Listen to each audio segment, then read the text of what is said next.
What's a secret you'll never tell your partner but are willing to tell strangers on Reddit? That she is far more similar to her mother and sisters than she would want to believe. Who wants to admit they ate 9 cans of ravioli? I shit my pants 2 days ago. The wholesome answer? That our youngest son's first word wasn't "and quat," mama and quat. She was having a busy time at work and already felt guilty about not being home as much. Naturally he spent most time with me, so his first word was "and quat," papa and quat. I kept my mouth shut and waited until he said "and quat," mama and quat, and celebrated that as his first word.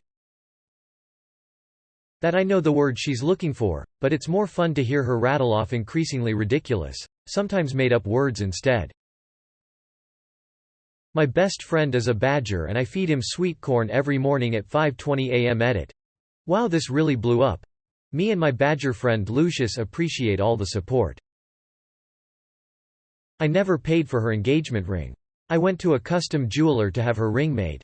It's a beautiful piece, and she loves it dearly, and it certainly wasn't cheap, appraised and insured for around $10,000. The jeweler was dealing with a lot of family issues at the time, and was incredibly disorganized. I went to pick up the ring and brought my checkbook to pay for it, and when she handed me the ring I took it out and asked her who to make the check out to. She said, "Oh no, don't worry about it right now, just send me a check in the mail." I thought that was strange, but sure, okay. She then hurried off to help another customer and I left. But she never told me what the final price was.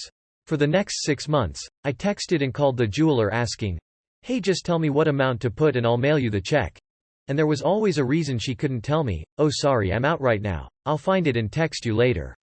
Her shop was a few hours away from where I live, so it wasn't feasible to stop by and handle it in person. I tried for 6 months, but after that I stopped calling, texting and just figured I got the ring for free. I wouldn't tell my spouse, because I don't want her to think I took advantage of the situation or that somehow the ring isn't as meaningful, because I didn't pay for it. I wouldn't stress. You probably just help some criminal organization launder money. When he was away for work for 4 months, and I was working full-time and single parenting and depressed AF, one morning I hurried our kid, 3, out to the car before daycare with my hands full of stuff. I put everything in the car, put it in gear, and looked over my shoulder to back up. I backed up ~2ft and hit the brakes. I didn't put our kid in the car. I was looking at an empty car seat. My toddler was standing beside his door on the passenger side waiting for me, and now he was crying 'cause he thought I was ditching him.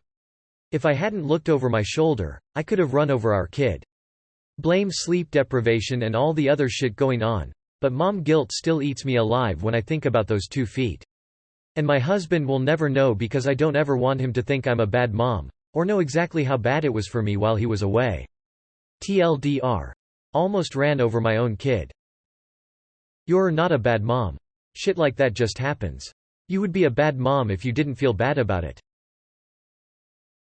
I faked the first 6 orgasms with her. I just wasn't going to come due to anxiety, but I knew she'd be so self-conscious to the point of dumping me if I didn't. So I pulled out and came in a towel or sock. Eventually I got there with her after the nerves calmed, but I am taking that secret to the fucking grave. LMAO edit. One time I even prepped a towel by squirting some lotion in it and showed her how much she made me cum because I'm a liar and a freak. I'm really tired of everything. Edit. First I would like to say thank you very much to everyone who interacted with this thread. I didn't expect so many comments. I am very happy with the concern of many of you, and I would like to ask all those who have told me not to talk to my girlfriend but only to my male friends, please try to be more open with your partners. Support and trust has to come from both sides. I have trouble opening up and expressing myself sometimes, but I work hard to improve this, and again I would like to thank those who gave advice on how to improve this. I hope that nobody here gives up fighting to be well, and especially that nobody stops fighting for a better future. Keep standing. With all my heart. Thank you very much. I apologize for the writing. English is not my native language. Same dude. But I encourage you to talk to them about it. We don't need to feel these things alone. I've been so depressed lately. I do not like my job. I have crippling anxiety driving into work every day. I'm in 6-figure debt, so I can't leave. I can't provide the life my family deserves, and it's only going to get tighter in coming months. I cry most days. My wife and son are the only things in my life keeping me going. They do make me happy, though it's a sad happy because I feel like I'm letting them down. My wife knows I'm not myself, but I won't tell her how bad things are. I know it will get better, but it's very hard right now. Edit. Thank you all for your words of encouragement. I will talk with my wife tonight and we'll try to come up with a plan. Not quite sure how, but she is going to get her husband back and my son is getting his dad back. Edit 2. I did talk with my wife. She's worried about me but so supportive. Things are tight but we'll get through. I made an appointment to talk to a professional. I don't have the energy now, but I'm going for a run on Friday after work and swimming with my son on Saturday. Thank you all. I did read a lot of comments and messages and everyone was supportive or funny. You all helped. I got our toddler out of bed one morning and went to do a sniff test of their butt to see if they had pooed overnight, and when I lifted my child up I stuck their head in the ceiling fan. Oh, and the time I forgot to put the car in park with them in it. I make a shitload of gibberish vocalizations when I'm home alone. No fucking clue why. Just some weird fake language I've been spewing since childhood. Edit. Transliteration attempt, Sabio ni yantas kartesh kitavan? Sargo ketsieva, prish? This kind of shit, constantly, in a sort of Russian, Arabic hybrid intonation.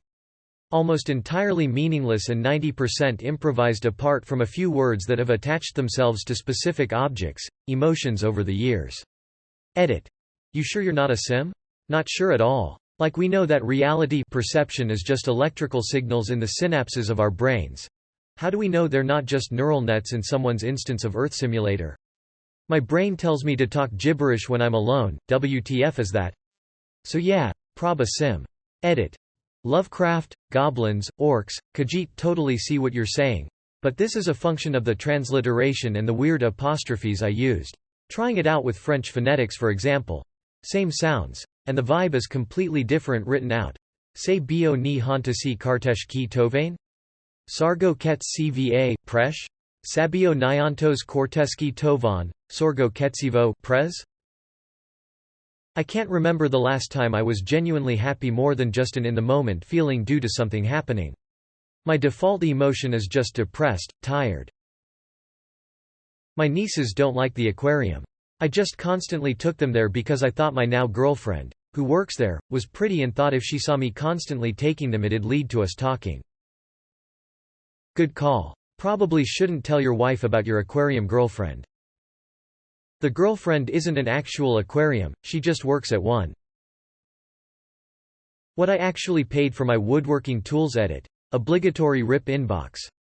As a few have pointed out, this absolutely applies to pretty much any hobby. And I'll put it here since so many are asking, but I don't actually keep track of how much I've spent over the years, but just the big expensive ones I remember I'm over $5,000 already. Then all the smaller tools, chisels, hand planes, and ultimately I should include the cost of running a 220V single-phase outlet for my jointer, and more than I really want to admit to myself. But the joy and sense of accomplishment I get on the completed pieces are worth every penny spent. It really is my happy place. As a guitarist, my biggest fear is that after I die, my wife will sell my guitars for what I told her I paid for them. Edit. I feel like I should probably state, for the record, that this is a long-standing joke in the musician community. My wife actually bought me 2 of my guitars, she knows how much they're worth, lol. I'm in the market for underpriced guitars. Let me know if you kick the bucket anytime soon. The iron bar in the garage isn't a pry bar, it's a manhole cover remover, and I have explored and will explore more. I hope you are using a gas monitor when you go into sewers, storm sewers. Toxic gases are no joke in confined spaces. Using my alt because she follows my main account. My girlfriend of 5 years has been deaf since she was 6. She reads lips pretty well, but prefers sign language. I didn't know a single sign when I met her, but I could tell right away there was something between us, so I started learning after I got home from our first date. Fast forward a few years, I'm now fluent in ASL and we use it to talk almost exclusively. When she's not looking though, I talk to her even though she can't hear me or see my lips to read. I tell her how much I love her, how I'm going to marry her someday, how beautiful she is, etc. I've even been practicing proposing, so it's not so terrifying when I actually do it. She has no idea and I plan to keep it that way. Update. Link. My husband loves talkative cats. When we first got our kittens I gave them a treat every time they made a meow or chirp. Since I was working from home they ended up becoming very vocal. He still goes on about how lucky we are to have such talkative cats on a weekly basis. Our cat didn't break the towel rack. I did. I was pretending to be fighting zombies and grabbed it and ripped the god-damn thing off the wall. I heard her coming to check out the noise and looked down at my cat. She came into the bathroom to me asking my cat and Quat, "Why did you think the towel rack could hold your weight? You silly cat." And Quat, I am terrified that my partner will die because I know I am not really a functional adult outside of my work. I am good for playing with the kids, bringing in a decent income and making food. But the idea of single parenting and taking care of everything fills me with existential dread I have a hard time describing. Obligatory edit. Thank you all for the support and kind comments. I never expected my top comment ever would be about how I worry for the future because I feel like 3 raccoons in a trench coat instead of a human adult. If you feel the same way, just know you aren't alone. It was a container. Like the ones you'd see on a ship.